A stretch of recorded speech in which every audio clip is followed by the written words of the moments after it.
Alright guys, what's up? This is going to be my last video from stateside for a while. I'm headed back to Korea today, this afternoon. I've got the two deuces sitting over there, running, waiting for pickup.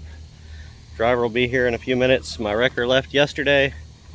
Got all my stuff packed, and I've got to put my truck back in place where I've been storing it.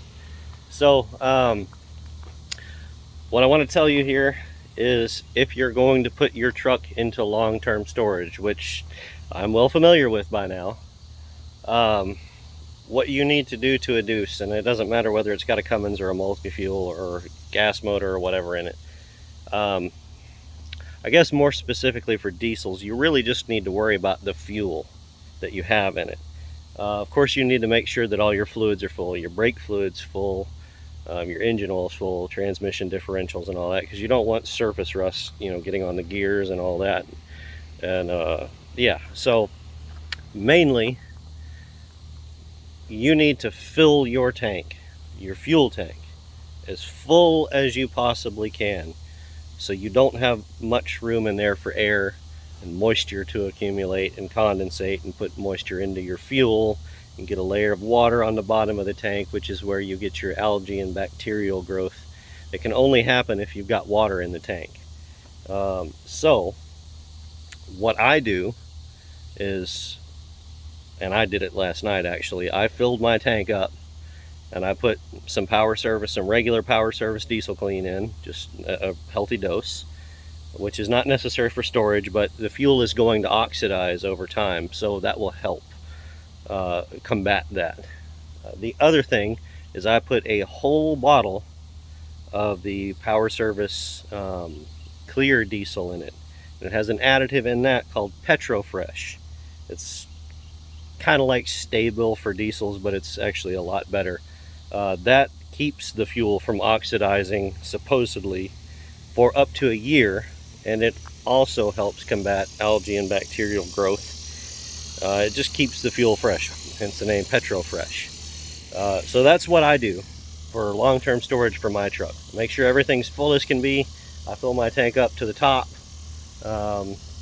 and between the fuel station and where I store it, it burns a gallon or maybe two of fuel, and that gives you a little bit of room for expansion, but not a lot of room for condensation to collect.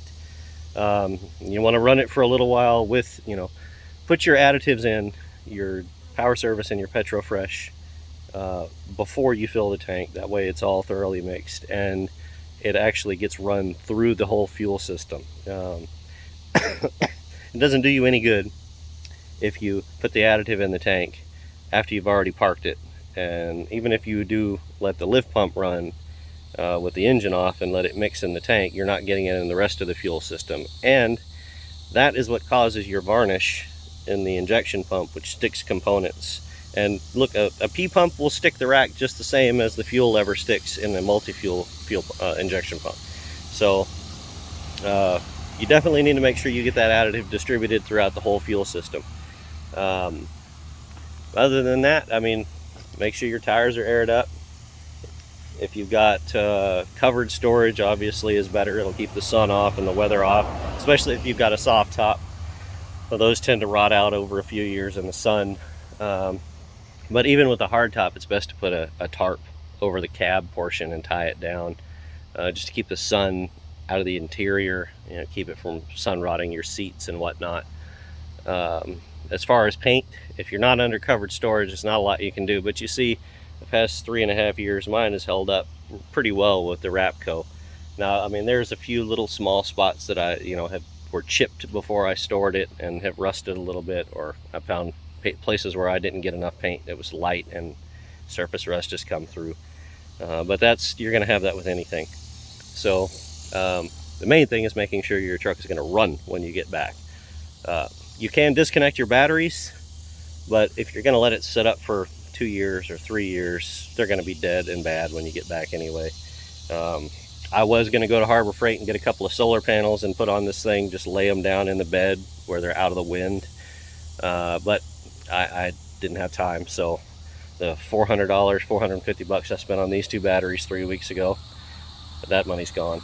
By the time I get back, these batteries will be bad. So, but I mean, that's the game you play when you work overseas, live overseas for long periods of time, and you've got a truck back stateside. So, you also want to make sure that your glad hand covers are on both sides. You know, when dirt daubers getting up in there making nests. Drain your air tanks, make sure there's no moisture in them after you shut the truck down for the last time. And if you can, I mean, depending on your intake, make sure your screen is on, and try to cover, you know, with some screen and a hose clamp, your air compressor intake on the engine. That will keep the dirt daubers and other, you know, wasps and everything from making nests in your air compressor intake filter. That's pretty much it. You can do the same to the road draft tube. I have seen dirt daubers and wasps make nests in road draft tubes, which causes excess crankcase pressure and will start making your engine leak oil. It's enough pressure to make it leak oil, but it's not enough pressure to blow the nest out. So, you know, now that's not hard to believe with dirt daubers because they make nests out of clay. But wasps, they're the same. Even though it's just a paper nest, it does make enough back pressure to start making your engine leak. So, if you don't have a weather flap on your stack like I do, put a coffee can over it, cut off a 2-liter bottle and put that over it, and make sure it's secure. Now, a coffee can is heavy enough that it's going to stay on there in most cases, but a 2-liter bottle is not. So you can get a big hose clamp and just cinch it down over the stack, and then it won't blow off, and that'll keep, you know, water out from rusting your J-pipe, and it'll keep bird nests from being built in them.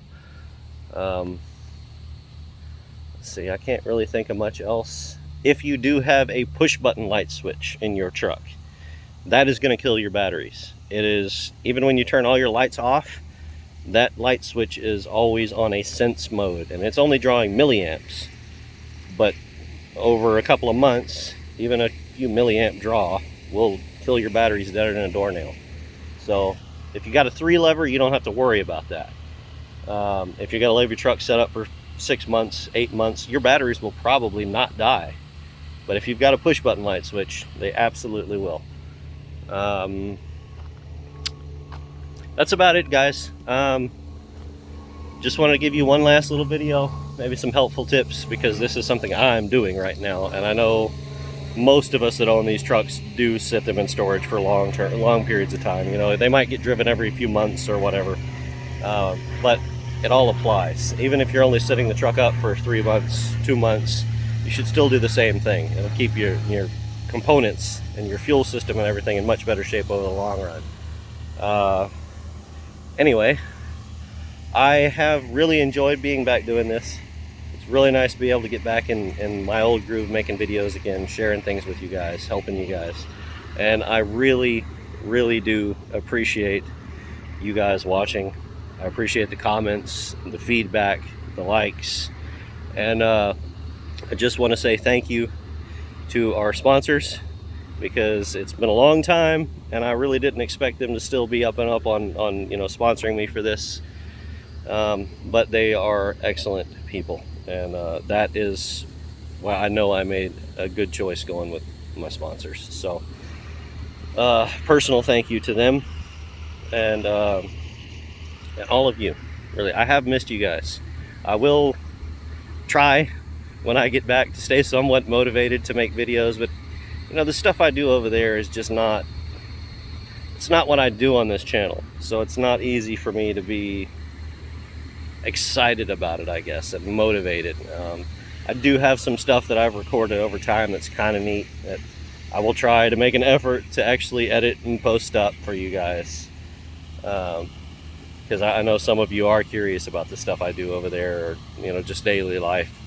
You know, I can't really post much about my job because, you know, well, you're not supposed to. It's OPSEC. You're on an Army base, right? So anyway, so this is me and Snowball one last time, signing off for the foreseeable future, but I will be back. Just don't know when. Later, guys.